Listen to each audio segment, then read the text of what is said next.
Si Joy. Alam mo Joy, nakita ko sa ito, parang ikaw yung walang tiwala sa sarili mo. Kulang ka sa self-confidence. Pero actually, huwag mo husga ng sarili mo. Hayaan mo yung nakakakita sa iyo yung husga. Kaya mo naman eh. Yung nakakakata mo, ang ganda. Ngayon, medyo parang struggle ka ng konti. No? Pero alam mo, magkaroon ng self-confidence. Huwag kang magkaroon ng isa kasi for humility na nangyayari. Sinasabi sa iyo ni Jay na kaya mo yun. Pero may promote ka. Pero parang ayaw mo dahil hindi parang sa sarili mo, hindi mo tanggap na. Kaya magpapayo ko, focus muna sa isang bagay. Huwag mo sabay ng dalawang bagay. Mamili ka. Sabi niya, hindi ka pwede mamangkasa dalawang mundo. Ha? Sabi, dalawa yung magsasabay mong sport. Pwede, pinapala mag-decision ka. Huwag sa iyo paano mo. Ang hirap ka na. Kasi doon siya magaling ka, dito sa isa hindi. Kasi pwede mo din magaling sa parehas. Kailangan mo na, pinapakilaya mo muna siya sa bago mo magaling ka. Okay? Bata, wala ako. Ito yun, yung sinabi ni Mayo Sir. Ang layo ng performance ko last time. Kaysa ngayon. Which is, makikita naman natin yung dahil kasi yung baga, mas bago ka. Alam ko parehas ang video ko. Pero, online,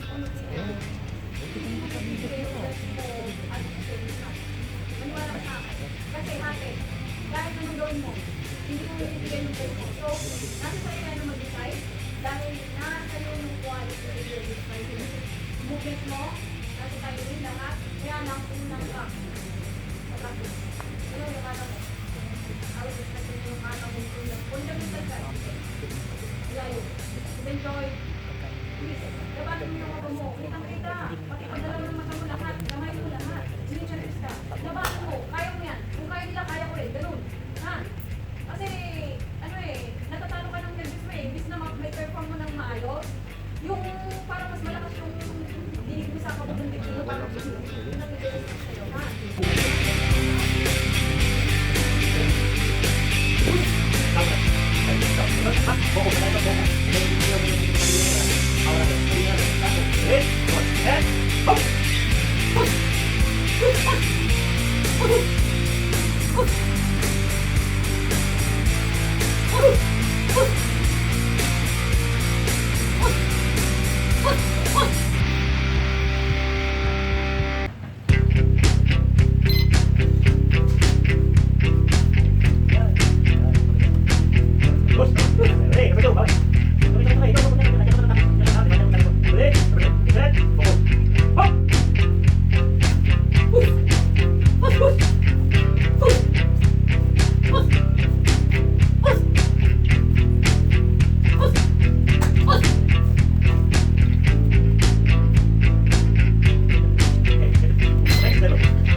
parang German yun, no?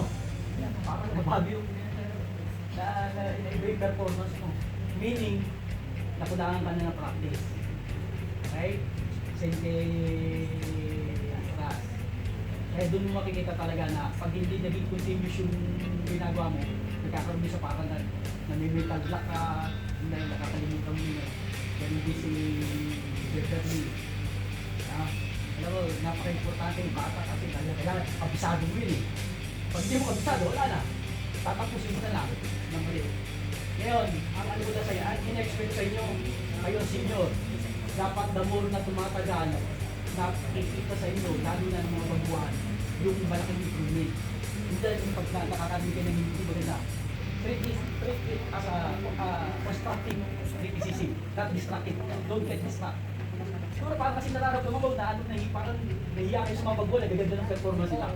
Sabi ganun lang dating eh. Nasira kayo, nawala kayo sa focus. No? Kaya dapat maging challenge niya. Dapat kayo more na napakakitaan mga baguhan na talaga yung mga gagayahin. Yung magaganda forma, magaganda style. Kasi ano eh, mapatasan ang blood mo. Actually si Bray, nagkulang ka ng pag-uwi.